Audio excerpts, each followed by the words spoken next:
필리버스터 무제한 토론 정국이 종료되고 12월 임시국회가 본격 시작됐습니다. 공수처 출범과 4개 부처 장관 후보자에 대한 인사청문회를 놓고 여야가 또다시 격돌할 것으로 보입니다. 코로나19 확진자 증가 속에 정부 여당은 광역자치단체와 함께 방역 현황을 점검했습니다. 방역과 의료 인력을 확충하고 긴밀한 협력을 위해 비상가동체계를 마련하기로 했습니다. 국민의힘 김종인 비대위원장이 이명박 박근혜 전 대통령 구속에 대해 역사와 국민 앞에 큰 죄를 저질렀다며 용서를 구했습니다. 과거의 잘못을 통렬히 반성하면서 정당을 뿌리부터 다시 만드는 개조와 인적 쇄신을 통해 거듭나겠다고 밝혔습니다. 뉴스앤 파워 인터뷰 오늘은 국민의힘 3선 중진인 조혜진 의원과 함께 5박 6일간 이어진 필리버스터 전국 종료에 대한 평가와 앞으로의 대응, 그리고 전직 대통령 관련 사과 등 당내 이슈에 대한 입장을 들어봅니다.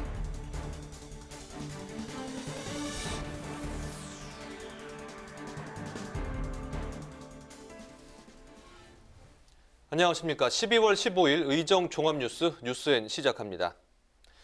엿새간의 필리버스터 전국이 강제 종결로 막을 내리면서 인사청문회 등 주요 정치 일정에 험로가 예상됩니다. 본격적으로 펼쳐질 재보선 전국에서는 여야 정치권이 개혁 입법 완수와 정부 여당 심판론으로 맞붙을 전망입니다. 장정영 기자가 보도합니다. 공수처법 개정안 같은 쟁점 법안이 사실상 여당 단독으로 브레이크 없이 처리되면서 여야의 갈등은 더욱 깊어지고 있습니다. 개혁 입법 과제를 완수했다는 더불어민주당에 입법 독재라고 맞선 국민의힘. 개혁의 제도화는 끝이 아니라 시작입니다. 21대 국회가 통과시킨 법들이 우리 사회에 뿌리 내리도록 뒷받침해야 합니다. 더불어도 아니고 민주도 아닙니다. 나 홀로 독재당의 모습을 그대로 보여줬습니다. 당장 4개 부처 장관 후보자에 대한 인사청문회와 공수처 출범 등을 놓고 또다시 충돌할 가능성이 높습니다.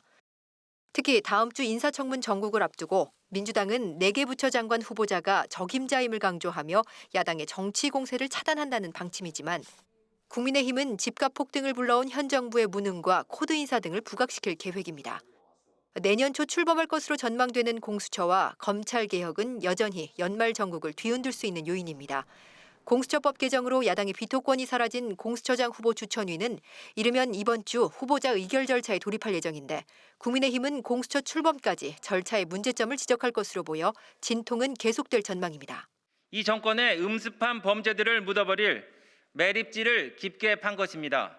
이제 추미애 장관 같은 공수처장이 그곳에 문지기가 될 것입니다. 공수처가 공론화 24년 만에 출범하면 공직사회를 윗물부터 맑게 하면서 권력기관들의 상호 견제와 균형을 통해 권한 남용과 인권 침해를 막고 비리와 유착의 고리를 단절할 것입니다. 여야의 재보선 속도전도 빨라질 것으로 보입니다. 내년 4월 서울 부산시장 재보궐선거가 대선의 전초전 성격을 띠는 중요한 길목에 서 있는 만큼 민생 개혁 입법 완수를 내세운 민주당과 정부 여당 심판론을 앞세운 국민의힘이 치열하게 맞붙을 것으로 전망됩니다. 국회 방송 장정현입니다. 코로나19 3차 대유행 대응 방안을 모색하기 위해 더불어민주당이 방역당국, 광역단체장과 함께 K방역 긴급 화상점검회의를 열었습니다. 당과 정부, 지자체 간 긴밀한 협력 체계를 구축하면서 시급해진 병상과 의료 인력 확보에 주력하기로 했습니다. 김희연 기자의 보도입니다. 여권의 유력 대선 주자로 분류되는 이낙연 대표와 이재명 경기지사가 K방역 긴급 화상점검회의에서 코로나19 방역대책 모색에 나섰습니다. 비대면 방식이긴 하지만 두 사람의 회동은 이 대표 취임 후 처음입니다. 이 대표는 코로나 극복을 위해 가장 중요한 건 연대와 협력이라고 강조했습니다. 이번은 좀 더 상황은 위중해졌지만 그러나 역시 마찬가지로 연대와 협력의 시민 정신으로 극복해낼 것이라고 저는 믿습니다. 이 지사도 상황이 어려울수록 민관뿐만 아니라 중앙과 지방정부 간 협조와 협력이 정말 중요하다고 말했습니다. 또 광역단체장들은 병상과 의료인력 확보가 가장 큰 문제라며 당과 정부에 적극 지원을 당부했습니다. 이 대표가 제안한 신속 진단키트 도입에 대해선 무증상자 조기 발견을 위해 필요하다는 의견과 제대로 된 진단이 어렵고 정확도가 낮아 신중해야 한다는 의견으로 엇갈렸습니다. 이 밖에 회의에서는 치과 의사와 한의사 등을 코로나 의료 현장에 투입할 수 있도록 하고 식당과 카페에 비말 차단기 설치를 의무화하는 방안 등이 거론된 것으로 알려졌습니다. 국민의힘은 정부가 K방역 홍보만 하다 코로나19 3차 대유행도 못 막고 백신도 제대로 확보하지 못하고 있다고 비판했습니다. K방역 자랑하고 떠버리느라 정작 중요한 병상 확보, 의료진 수급, 백신 확보 자체는 결리하고 놀다가 허둥지둥하는 모습이 너무 안타깝습니다. 그러면서 주요 선진국들의 백신 확보와 접종 소식이 들려오는데 한국은 언제, 어디서, 어떤 백신을 구하는지 대통령이 직접 밝혀야 한다고 압박했습니다. 국회 방송 김희연입니다. 국민의힘 김종인 비상대책위원장이 이명박, 박근혜 전 대통령의 과오에 대해 대국민 사과를 했습니다. 김 비대위원장은 두 전직 대통령이 구속 상태에 이른 것은 당시 대통령을 잘 보필하지 못한 집권 여당의 잘못이기도 하다며 통렬히 반성한다고 밝혔습니다. 홍혜진 기자입니다. 김종인 비대위원장은 이명박, 박근혜 두 전직 대통령이 범죄 혐의로 구속된 데 대해 역사와 국민 앞에 큰 죄를 졌다며 사과했습니다. 김 비대위원장은 대통령을 배출한 정당은 국민들로부터 국가를 잘 이끌어가라는 책무를 위임받았지만 이를 다하지 못했다고 반성했습니다. 특히 헌정사상 최초로 대통령이 탄핵당했는데도 반성이나 성찰이 부족했다고 말했습니다. 탄핵을 계기로 우리 정치가 더욱 성숙하는 기회를 만들어야 했는데 민주화 법치가 오히려 퇴행한 작금의 정치 상황에 대해서도 책임을 느끼며 깊이 사과를 드립니다. 김 비대위원장은 다시는 우리 역사에 이러한 일이 반복돼선 안 된다며 과오를 통렬히 반성하고 쇄신을 통해 거듭나겠다고 밝혔습니다. 김 비대위원장의 사과를 두고 당 내부에선 엇갈린 반응이 나왔습니다. 주호영 원내대표와 당내 최다선인 정진석 의원 등은 사과 취지에 공감한다며 국민들에게 거듭나겠다는 다짐을 표명한 것이라고 평가했습니다. 반면 일부 친이 친박계 의원들은 대통령 수감을 단순한 잘못으로만 치부한 안 하느니 못한 사과였다며 반발했습니다. 더불어민주당은 김 비대위원장의 사과와 반성이 진심이라면 이제 행동으로 보여줘야 한다고 밝혔습니다. 그 사과를 존중합니다. 그리고 오늘의 사과와 쇄신에 대한 각오가 실천으로 이어질 것을 기다리겠습니다. 이어 김 비대위원장의 사과가 개인만이 아닌 국민의힘 모두의 반성과 사과이길 바란다고 덧붙였습니다. 정의당도 김 위원장의 사과가 당의 사과이길 바라며 두 전직 대통령의 사면을 위한 지렛대가 아닌지 지켜보겠다고 밝혔습니다. 국회 방송 홍혜진입니다.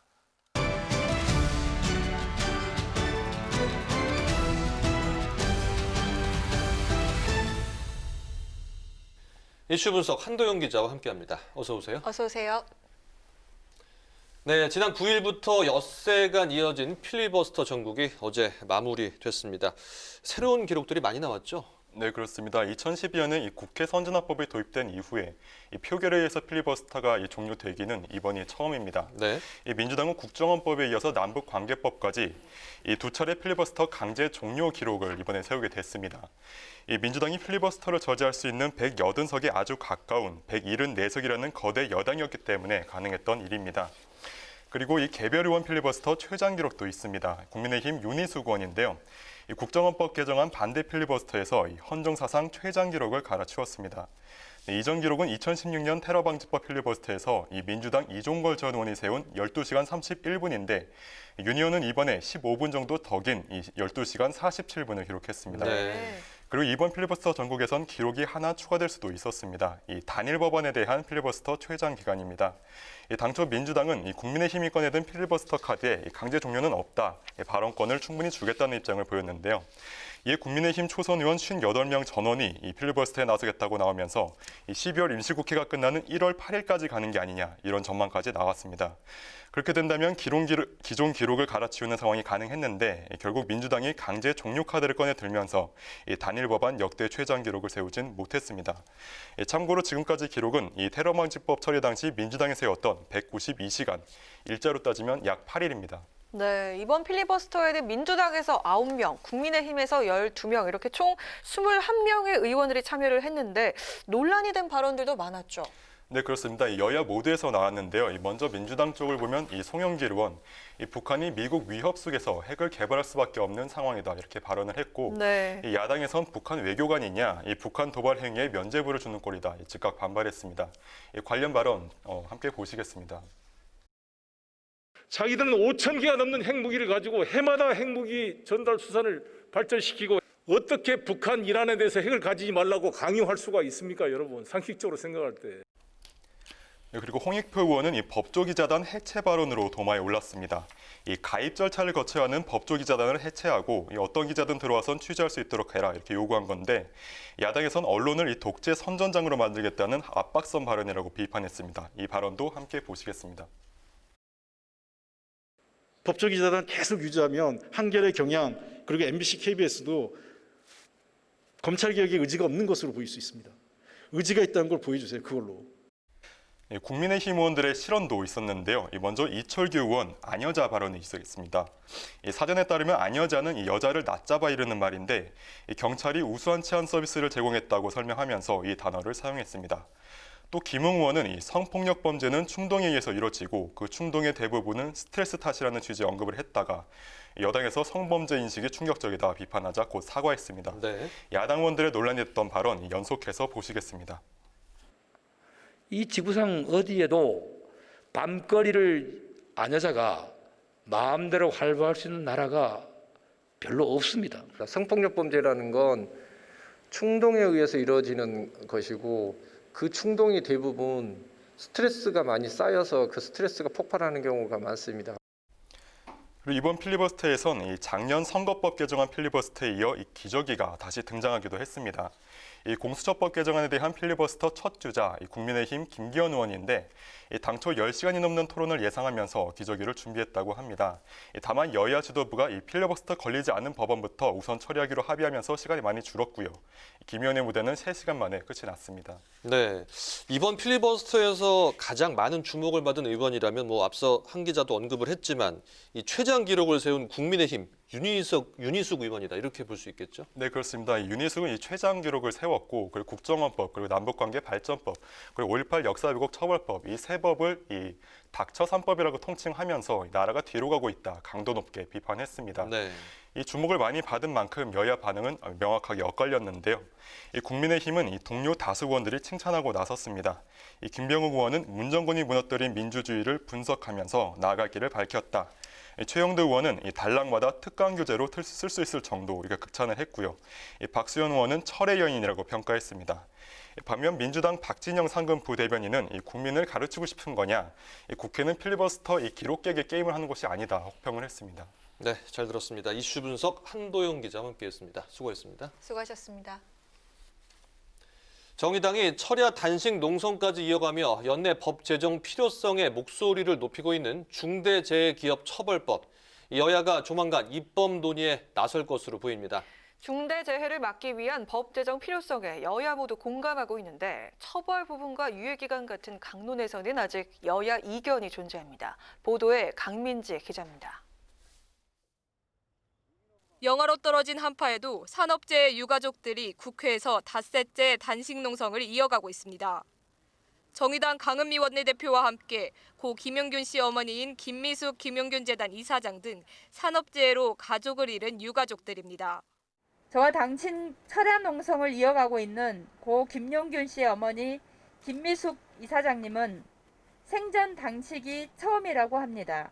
살아서는 국회 밖을 나가지 않겠다는 유족들의 울분에 국회는 하루속히 응답해야 합니다. 이번 정기국회에서 처리가 무산된 중대재해기업처벌법. 하지만 입법 논의는 조만간 급물살을 탈 것으로 보입니다. 정의당이 중대재해기업처벌법 제정을 위한 원포인트 본회의 소집을 요구하면서 여야 지도부도 법 제정 필요성에 공감했습니다. 중대재해기업처벌법, 이해충돌방지법 같은 중요 입법 과제들도 빠른 시일 안에 매듭 짓겠습니다. 어제 그 농성 현장도 방문했고 또 저희들 일관된 입장이 이 중대재해처벌법에 관해서는 입법이 돼야 한다는 입장을 가지고 있고. 법 제정까지는 강론에 대한 이견을 어떻게 좁히느냐가 관건입니다. 민주당이 모레 의총을 열어 당 의견을 수렴할 중대재해법 제정안은 위헌 논란이 제기된 인과관계 추정 조항을 삭제하고 50인 미만 사업장에 4년간 법 적용을 유예하도록 했습니다. 중대재해법 제정에 당력을 집중해온 정의당은 연내 법안 처리에 기대를 걸면서도 50인 미만 사업장의 법 적용 유예 방침에는 반대 입장입니다. 대부분의 90% 이상의 중대재해가 이 50인 미만의 사업장에서 일어나고 있는 상황에서 그 죽음들을 그냥 뭐 4년 방치하자는 얘기인 거잖아요. 근데 왜 사람들이 더 죽어야 됩니까? 설명이 되지 않아요. 국민의힘은 기업을 옥죄할 수 있는 과잉 입법은 안 된다는 입장이고 경영계 또한 해당 법안이 경영에 부담을 줄 것이라며 난색을 표하고 있습니다. 정의당은 크리스마스 전 중대재해법 처리를 위한 국회 본회의 일정을 여야 지도부에 요청한 상태입니다. 양당 교섭단체가 어떤 답변을 내놓을지 주목됩니다. 국회방송 강민지입니다. 윤석열 검찰총장에 대한 법무부의 징계위원회 2차 심의가 오늘 오전부터 진행되고 있지만 아직 결론이 나오고 있지 않습니다. 더불어민주당은 윤 총장이 자신의 입맛에 맞는 징계위를 요구하고 있다고 비판했고 국민의힘은 윤 총장을 찍어내기 위해 되지도 않는 징계 사유를 긁어 모으는 등 징계위 자체가 부당하다고 맞섰습니다. 보도에 박지영 기자입니다. 2차 징계위원회가 열린 오늘 윤석열 검찰총장은 지난 1차 징계위 심의와 마찬가지로 불출석했습니다. 윤 총장 측은 징계위원장 직무대리를 맡은 정한준 교수와 신성식 대검 반부패 강력부장에 대해 기피 신청을 했지만 받아들여지지 않았습니다. 징계위는 판사 사찰 의혹 등 6가지 혐의에 대해 증인 신문을 진행했는데 아직 결과는 나오지 않은 상태입니다. 윤 총장의 징계위를 두고 여야의 공방도 이어졌습니다. 더불어민주당은 윤 총장이 법과 관례를 무시하며 자신의 입맛에 맞는 징계위를 요구하고 있다고 날을 세웠습니다.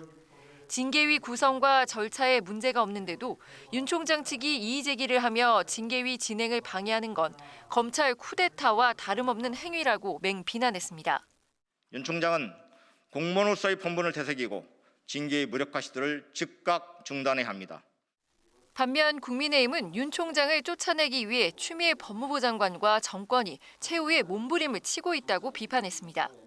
울산시장 선거 개입 의혹 등에 대한 수사의 칼날이 청와대로 향하자 되지도 않는 징계 사유를 긁어모으고 조작과 왜곡도 했다며 징계위 자체가 부당하다고 강조했습니다. 이 징계위원회 구성, 징계 사유 과정은 두고 대한민국 법치주의와 법무검찰사에서 부끄러운 장면으로 남을 것입니다. 윤 총장의 징계 수위는 정직 처분이 내려질 것이라는 전망에 무게가 실리고 있습니다. 최대 6개월의 정직 처분이 내려지면 내년 7월까지 임기인 윤 총장은 사실상 해임 처분에 준하는 것과 마찬가지라는 분석입니다. 국회 방송 박지영입니다. 더불어민주당은 전국 17개 시도당 위원장과 정책 협약식을 갖고 당 조직 정비와 정책 역량 강화에 나섰습니다. 이낙연 대표는 코로나19 극복과 민생 안정, 경제 회복이 가장 시급히 해결해야 할 과제라고 밝혔고 국가 균형 발전 추진을 위해서도 지혜를 모아야 한다고 강조했습니다. 또 각 지역마다의 현안들이 조화롭게 해결책을 찾을 수 있도록 함께 노력해 줄 것을 당부했습니다. 국민의힘은 변창흠 국토부 장관 후보자의 자진 사퇴를 촉구했습니다. 국민의힘은 변 후보자가 LH 한국토지주택공사 사장 재임 당시 월 평균 근무일수가 7.4일밖에 안 된다고 지적하고 장관 자격이 없다고 주장했습니다. 또 국민에겐 13평 임대주택에 4명 가족이 살 수 있다고 하면서 연끌까지 하며 강남 아파트를 구입한 변 후보자의 자질이 의심스럽다고 밝혔습니다. 김영춘 국회 사무총장이 연말 연시를 맞아 서해오도 특별경비단을 방문해 해양경찰과 의무경찰 요원을 격려했습니다. 김 총장은 추운 겨울과 코로나19라는 어려운 상황 속에서도 맡은 바 임무에 최선을 다하고 있는 해양경찰과 의무경찰들의 노고에 감사 인사를 전하면서 자부심을 갖고 근무해 줄 것을 당부했습니다. 서해오도 특별경비단은 해양경찰관과 의무경찰 요원들이 서해오도 해역 우리 어민들의 조업 안전을 지키기 위해 근무하고 있습니다.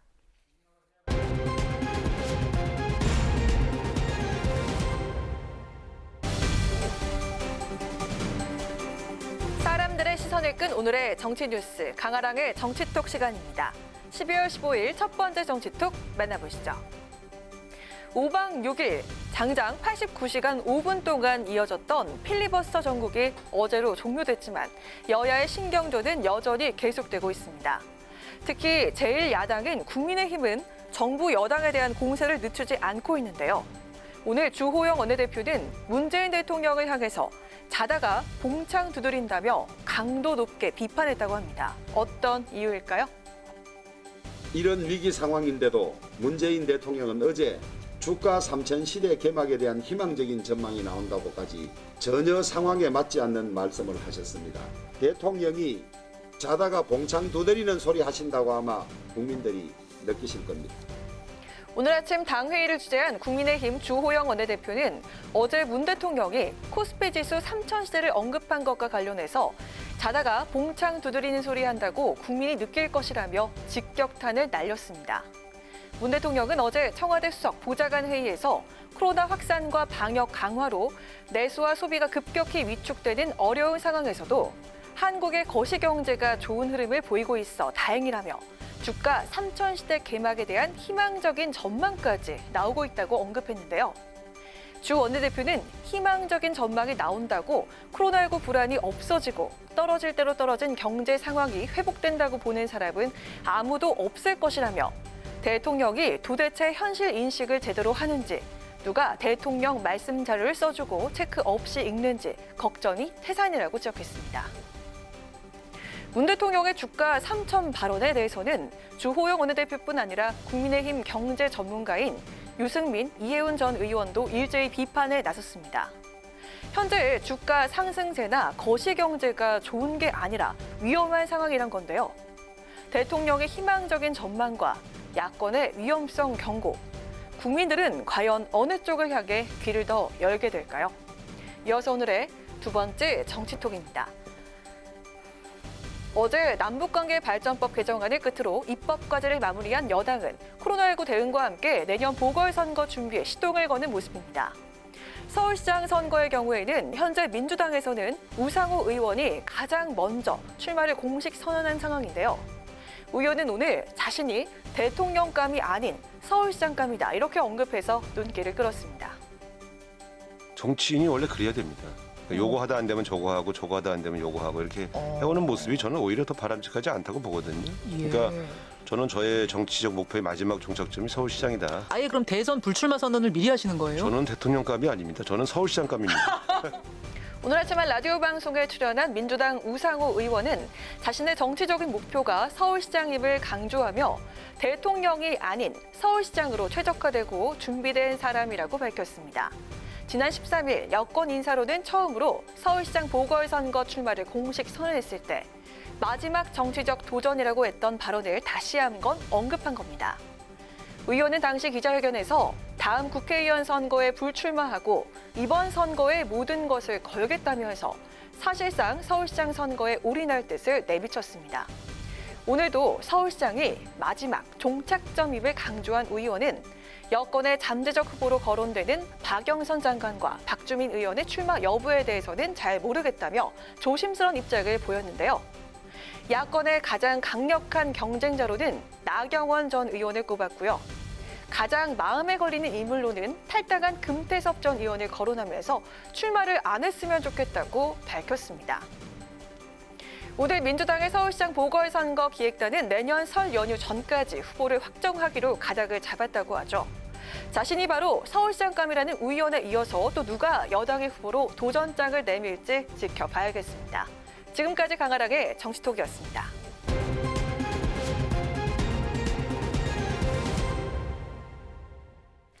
필리버스터 전국 종료와 함께 마무리된 여야의 치열했던 입법 전쟁.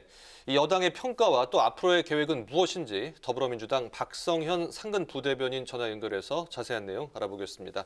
안녕하십니까? 안녕하세요. 네, 안녕하세요. 박성현입니다. 네, 어제 남북관계 발전법 개정안 처리를 끝으로 이 주요 입법 과제가 마무리됐습니다. 필리버스터까지 이어졌던 이번 개혁 법안들 처리, 여당에서는 어떻게 평가를 하시는지 궁금하고요. 야당의 반발이 앞으로 계속될 것 같은데요. 이 국회 운영 계획 어떻습니까? 예, 국민들 보시기에 조금 소란스럽긴 했지만 21대 첫 정기국회 민생과 개혁 입법에 큰 걸음을 걸었다고 평가하고 있습니다. 총 415개 법안을 통과시켜서 최대의 입법 성과라고 저희는 자평을 하는데요. 네. 공정경제 3법 같은 경제민주화법이나 공수처법, 국정원법 같은 그 권력기관 개혁 입법, 그리고 전국민 고용보험이나 ILO 3법 같은 포용국가 관련법, 그리고 한국판 뉴딜을 지원하는 그 미래대비 입법 이런 것들을 좀 잘 해냈습니다. 이제 이 개혁 입법들을 이제 좀 잘 안착시키고 개혁을 내실화하는 과제가 남아 있고요. 네. 그런데 다만 이제 말씀하셨듯이 그 이제 합의체 기구인 국회에서 야당과 함께하지 못하는 이런 모양이 나왔기 때문에 좀 아쉬움이 크고요. 그래서 야당과의 협치는 이제 과제다라고 생각하고 있습니다. 네. 그래서 이번 임시국회 중이라도 그 야당과 함께할 수 있는 일을 적극적으로 찾아서 해야 될 건데, 다만 야당이 바라는 것은 이제 좀 지나친 정쟁이나 발목 잡기 이런 것이 아니고 좀 생산적인 입법 경쟁, 협치 이런 것을 좀 했으면 하는 바람을 갖고 있습니다. 네, 여야가 모두 공감대를 형성을 했지만 세부 내용에 대한 접점을 찾지 못했던 중대재해기업처벌법. 정의당은 오는 25일 전 원포인트 본회의 처리를 요구하면서 단식 농성을 이어가고 있는데요. 민주당에서도 이번 임시국회 내 처리를 추진하고 있습니까? 예, 그 정의당이 지금 하고 있는 그 입법 노력 높이 평가하고 저희도 같이 할 의견을 갖고 있습니다. 그래서 민주당이 중대재해기업처벌법의 입법을 한다는 것에 대해서는 이견이 없습니다. 네. 다만 이제 여러 법안들이 나와 있는데 좀 미세 조정이 필요한 부분이 있습니다. 구체적인 내용에서. 그래서 이제 기존 산안법과의 관계를 어떻게 할 것이냐, 그리고 일부 뭐 이중처벌 뭐 이런 그 위헌 논란이 있는 부분들도 좀 정리를 해야 되고요. 네. 그래서 곧 의원총회가 잡힐 건데 그래서 충분한 논의를 하고 빠른 시간 안에 이제 결론이 나올 거다. 그래서 가능한 빨리 민주당이 주도적으로 입법을 할 생각입니다. 네, 다음 질문 드리겠습니다. 오늘 오전에 있었던 국민의힘 김종인 비대위원장의 대국민 사과 관련 입장도 궁금한데요. 이명박 박근혜 전 대통령의 과오에 대해서 대통령의 잘못은 곧 집권 정당의 잘못이라며 반성과 쇄신의 뜻을 밝혔습니다. 여기에 대해서 민주당의 평가 입장 어떻습니까? 예, 오늘 그 당에서 공식적인 평가도 했고요. 또 그 우리 이낙연 당 대표님의 또 평가도 있었습니다. 그래서 대체적으로 그 국민에 대한 사과 이 부분은 제가 충분히 존중한다, 그리고 존중받아야 된다. 특히 이제 국민의힘 내부에 일부 반대를 무릅쓰고 사과한 일은 좀 높이 평가를 받을 수 있을 것 같고요. 네. 다만 이제 한 가지 사과가 이제 구두선으로 끝나면 안 되지 않겠습니까? 네네. 그래서 이제 꼭 실천으로 이어지길 바라는데 저희가 우려하는 것이 이번에 5.18 왜곡 특별법 같은 경우, 왜곡 처벌법 같은 경우에 국민의힘 상당수가 반대를 했어요. 네, 이런 것이 이제 언행일치가 안 되는 부분이 아닌가 이런 이제 우려는 듭니다만 어쨌든 김종인 그 비대위원장의 그 의지에 이런 높이 평가를 하고 특히 그 말미에 민생 경제에 힘쓰겠다 이런 말씀을 하셨는데 우리 이낙연 대표도 말씀하셨듯이 여야 대표가 지난 8월 달에 합의한 코로나19 극복 경제특위 이런 특위라도 즉각 구성해서 여야가 함께하는 모습을 보여주면 좋겠습니다. 네, 그럼 다음에 또 연결하도록 하겠습니다. 오늘 말씀 잘 들었습니다. 잘 들었습니다. 네, 감사합니다. 네, 지금까지 더불어민주당 박성현 상근 부대변인이었습니다.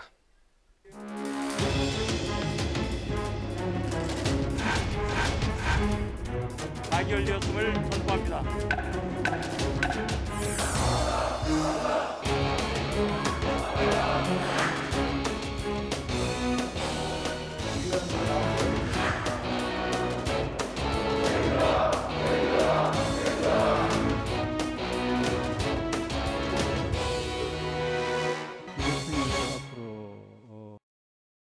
네, 이번 시간은 뉴스앤파워 인터뷰 코너입니다. 여야의 극한 대치 국면 속에서 진행됐던 무제한 토론이 여당의 강제 종결로 중단되면서 전국은 또다시 급속히 얼어붙고 있습니다. 필리버스터 종료 이후 국민의힘의 대응책과 전국 이슈에 대해 국민의힘 3선의 중진이시죠. 조혜진 의원과 함께 이야기 나눠보겠습니다. 어서 오십시오. 예, 반갑습니다. 네, 필리버스터 얘기부터 해봐야 될 것 같습니다. 이 민주당이 코로나 확산에 선제적으로 대응하기 위해서 무제한 토론 종결이 불가피했다. 이런 입장을 내놨습니다. 여기에 대해서 국민의힘 입장은 어떻습니까? 말씀이 안 되죠. 코로나가 그전부터 뭐 몇백 명씩 계속 하루가 다르게 늘어나고 나중에 1,000명대 넘어가고. 근데 중단하려면 그때 중단했어야죠. 근데 그때 다 보셨지만은 좀 공수처법이고 무슨 법이고 다 그냥 일방적으로 밀어붙였지 않습니까? 다 처리하고 나서 이제 우리 야당이 무력하게 법안 그 하나도 못 막고 마지막으로 마이크 잡고 우리 이야기를 할 타이밍 되니까 그걸 또 닫아버리잖아요. 코로나 때문이었다면은 그 이전에 국회 일정을 중단하고 그 코로나 방역에 국회도 같이 동참하자 그렇게 갔었으면 진정성이 있다고 생각을 했을 텐데 그게 아니니까 문제고 그보다는 저희 야당을 좀 얕잡아 본 것 같아요. 뭐 필리버스터 줘봐야 뭐 며칠이나 할 수 있겠냐 전투력도 없는 사람들이 이러면서 굉장히 저희를 생각해 주는 듯이 그냥 할 때 뭐 하고 싶은 대로 해봐라 이랬는데 전투력이 발휘가 되는 걸 보고 우리 초선 의원들이 전원이 신청하는 거 보고 또 윤희석 의원 같은 경우는 우리 국회 사상 신기록을 세우는 거 보고 그러면 우리 재선 3선, 4선, 5선 우리 중진들도 가만 안 있잖아요. 그리고 이제 그 시간에 이 국회 방송을 통해서 못 듣는 분도 계시겠지만 듣는 분들은 우리 야당이 주장하는 부분에 대해서 또 공감을 하니까 그런 것들이 정치적으로 부담이 돼서 강제적으로 중단시킨 것 같은데 제가 참 아쉬운 게 필리버스터는 야당이 무제한 토론을 통해서 의사 진행을 어느 정도 지연시키는 건데 그 여당이 참여해가지고 필리버스터를 필리버스터하는 그런 게 참 이것도 이렇게 좋은 그 모델, 좋은 선례 이런 게 있는데 이거는 필리버스터의 취지 자체를 완전히 그 망가뜨리는 선례를 만들었다는 점에서 안 좋고 그리고 그걸 갖다가 다수의 힘으로 또 틀어막았다는 점에서도 안 좋고 사실 제일 좀 안타까운 부분은 그 틀어막는 과정에서 국회의장님께서 표결에 참여하셔서 야당 필리버스터를 중단시키는데 국회의장님 표 한 표 안 갔으면은 중단 안 됐습니다. 국회의장님 표를 던져가지고 180석을 딱 채워가지고 야당 국회의장님의 표로 야당 필리버스터가 중단됐다. 이거는 의장님의 아마 그 의장으로서의 이 기록에 굉장히 두고두고 부담으로 남을 거예요. 네, 필리버스터 중단으로 인해서 공수처법 개정안 등 이 정부 여당이 주도했던 개혁 입법들이 강제 표결로 처리가 됐습니다. 이 문 대통령이 오늘 권력기관 개혁의 제도화가 드디어 완성됐다 이렇게 자평을 했는데요. 의원께서는 이번 본회의 통과한 법안들 어떻게 평가를 하십니까? 권력기관 독립, 중립이라고 처음에는 국민들이 살짝 기대를 했었어요. 그래서 공수처법 여론조사하면 찬성이 많이 나왔거든요. 그런데 어제 여론조사한 거 보면은 완전히 뒤집어져 버렸습니다. 찬성이 56%인가 그렇고 찬성이 54, 6 이쯤 되고 반대가 30, 8, 9 이렇게 됐어요. 완전히 뒤집어 버렸습니다. 그게 이제 말해주는 겁니다. 이 상황에서도 대통령께서 그 말씀하시는 거는 정말 국민들 마음에 이 저항감을 불러일으킬 거예요. 그러니까 전부터 그 개혁한다고 여론조사하면은 여론조사 늘 잘 나올 수밖에 없었습니다. 근데 국민들이 내용을 하나씩 알아들어가면서 겉으로 포장은 개혁인데 내용은 그게 아니라는 걸 갖다가 지난 몇 개월 동안에 특히 윤석열 파동을 통해서 또 이번에 공수처 강행 처리하는 걸 과정을 통해서 야당에게 줬다고 여당이 선심을 썼던 거부권 다 강제로 회수하는 걸 통해서 국민들이 다 보게 돼서 아 이게 그게 아니었구나라고 하니까 여론이 뒤집어진 거거든요. 과정과 절차에 좀 문제가 있었다고 보시는 건가요? 예, 그 과정에서 이제 공수처가 검찰 개혁인 줄 알았더니 그게 아니었구나라고 국민들이 깨닫게 되니까 반대 여론이 압도적으로 많아진 거죠.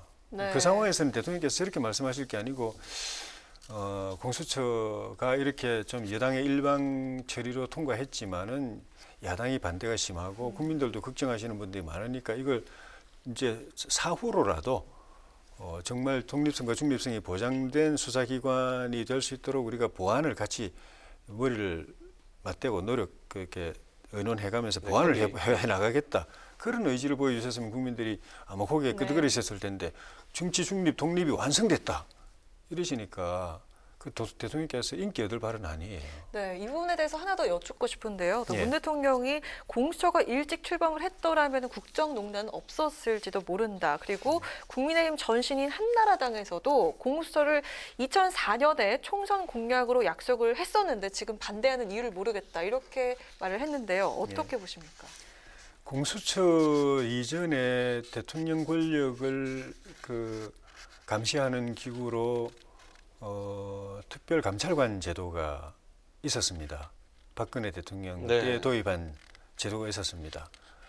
대통령을 바로 가까이에서 대통령과 그 주변 실세 측근들, 청와대에서 근무하는 힘 있는 사람들을 감시하는 제도인데 문재인 대통령 취임하고 그 임명 안 하고 지금 4년째 비워두고 있습니다. 오히려 그런 걸 빨리 임명했었더라면 공수처가 안 필요했을 겁니다. 그 기관을 두고 거기서 권력 감시를 제대로 했더라면은 그래서 권력형 비리도 거기서 다 사전에 예방하고 문제가 생기면 빨리 조치하고 했더라면은 공수처가 없었어도 될 텐데 대통령께서 다르게 말씀하시는 것 같아요. 제도가 있었는데 사용을 하지 않고 공수처를 지금 무리하게 추진했다. 이렇게 보시는 거예요. 그걸 비워두니까 공수처가 필요한 게 돼버릴 수도 있는 거죠. 네. 그런데요, 이제 어쨌든 법안은 통과가 됐고요. 이 무제한 토론 이후에 이제 앞으로 국민의힘은 계속 대여투쟁을 이어가지 않겠습니까?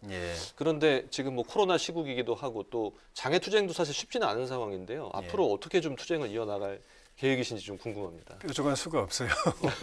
이번에 보셨지만은 의석수 100석 조금 넘고 여당은 180석이 넘고 범여권까지 다 끌어모으니까 190석 가까이 되더라고요. 개헌선이 200석인데 200석에서 10석 모자라니까 국회에서 못하는 게 없잖아요. 거꾸로 말하면 우리 당은 막을 수 있는 게 아무것도 없어요. 그러니까 우리가 볼 때는 이 악법인데 이 대한민국 헌정질서 법치주의 또 이 사법 독립 이런 걸 다 무너뜨리는 법, 또 좀 전에 언급은 없었지만은 간첩 잡는 걸 더 이상 이제 못하게 하는 법, 그리고 민간에 대한 사찰을 더 강화하는 법, 또 북한 주민들한테 우리가 이 드라마도 보내주고 쌀도 보내주고 초코파이도 보내주고 또 바깥 세상에 이 자유로운 세상의 소식도 들려보내주는 걸 원천 봉쇄하는 법, 그거 법 하나하나 이제부터 국민들에게 필리버스터를 통해서 충분히 이야기하고 싶었는데 봉쇄됐기 때문에 다양한 기회를 통해서 국민들한테 이야기를 하고 이걸 폐지하든지 아니면 개정하는 방향의 작업, 노력, 그게 앞으로 저희가 해야 될 방향인 것 같습니다. 네, 또 코로나19 확산세가 점점 커져가고 있는데요. 신규 확진자가 1000명대까지 나왔습니다. 이 거리두기 3단계 격상이나 백신 문제에 대해서 어떻게 생각을 하시는지요? 백신하고 자가 진단 키트 이거는 저희 당에서 일찍부터 주장을 했었습니다.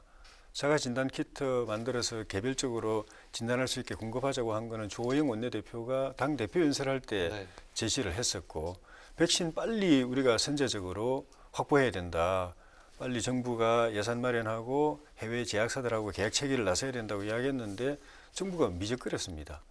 미적거린 게 좋게 보자면은 우리는 방역 모범국이다. 비교적 잘 되고 있다. 그런데 외국에서 지금 개발하고 있는 백신들이 저게 단기간에 안전성 문제가 있을 수 있죠. 그렇게 해서 그런 걸 봐가면서 할 여유가 있다. 우리나라는. 신중한 입장 있을 수 있죠. 그랬는데 결과는 딴 나라들은 백신 구입해가지고 지금 이제 접종 들어갔는데 우리는 빨리 시작해야 2, 3개월, 2, 3월에 내년 2, 3월 늦은 데는 한 10월이나 가야 접종 받는 국민이 나올 수 있는 그런 상황이 되니까 나중에 잘못되면은 외국 지금 하루에 수천 명이 죽어가고 하루에 수만 명이 확진자가 나와가지고 아수라장이 된 나라들은 백신 맞고 다 그냥 정리가 됐는데 우리는 그때 백신이 없어가지고 그때까지 계속 코로나 가지고 싸우고 있는 그런 역전 K 방역이 아니라 거꾸로 되는 상황이 올 수도 있다는 점이 굉장히 안타깝고, 그다음에 3단계 올리는 문제는 불가피하게 가야 될지 모르는데 네. 만약에 간다고 가정하면은 기왕 갈 것 같았으면 초기에 그냥 빨리 일부 있어요. 전문가들이 그런 예. 주장을 했었거든요. 그때 처음에 확실하게 해가지고 잡는 게 중요하다라고 이야기했는데 뭐 정부는 고민이 있겠죠. 경제도 살려야 되고 또 방역도 해야 되고 하니까 단계를 그 거리제한을 최대한 완화해가면서 해야 되는 그 고민은 이해가 되는데 그래서 이렇게 낮춰봤다가 올려봤다가 낮춰봤다 올려봤다 이래가지고 오늘까지 왔는데 약간 시기가 늦었다고 보시죠. 결과론적으로 보면은 만약에 3단계를 해야 된다면 일찍 하는 게 더 나았을 수도 있겠다. 그런 생각이 들죠. 네, 알겠습니다. 국민의힘 당 얘기도 좀 짚어보겠습니다. 예. 김종인 비대위원장이 오늘 이명박, 박근혜 두 예. 전직 대통령 사법 처리와 관련해서 대국민 사과를 했습니다. 이 문제를 놓고 뭐 워낙 당내 의견이 분분하지 않았습니까? 예. 또 당내 중진 의원들의 우려가 컸었는데 오늘 이 사과 어떻게 보셨습니까? 보기보다는 좀 세게 말씀하셨어요. 네. 처음에는 저도 그렇고 이 반대 의견이 많았거든요. 그런데 이 우리 원내 지도부하고 비대위하고 이렇게 조율하는 과정에서 이 저를 포함해서 여러 사람들이 제기한 우려 그런 비판적인 그 의견들을 수용해가지고 상당히 좀 톤을 조절해가지고 나갈 걸로 그렇게 그 의원들한테 보고가 됐어요. 그래서 의원들 좀 걱정하던 의원들도 그냥 그 정도면 그냥 우리가 다 수용하는 걸로 가자 이랬는데 오늘 아침에 딱 이 발표문을 보니까 그보다는 좀 상당히 세고 알고 계신 내용하고는 조금 달랐나요? 제가 알고 있었던 건 없었는데 의원총회 때 보고가 됐거든요. 이런 내용일 것이로 알고 있으니까 더 이상 우리가 뭐 좀 반대가 있더라도 그냥 수용하자라고 이제 그렇게 넘어갔던 거거든요. 그런데 딱 이게 발표문 들어보니까 그보다는 굉장히 세고 그중에 특히 이제 박근혜 대통령 탄핵 사유에 대해서 어쨌든 본인은 지금 그거를 좀 받아들일 수 없고 항변하고 또 저항하고 투쟁하고 있는 상황이지 않습니까? 그런데 우리 당에서 그걸 다 콕콕콕콕 예를 구체적으로 다 언급하면서 이거 다 사실이다라고 단죄를 지어버렸지 않습니까? 결과적으로. 네.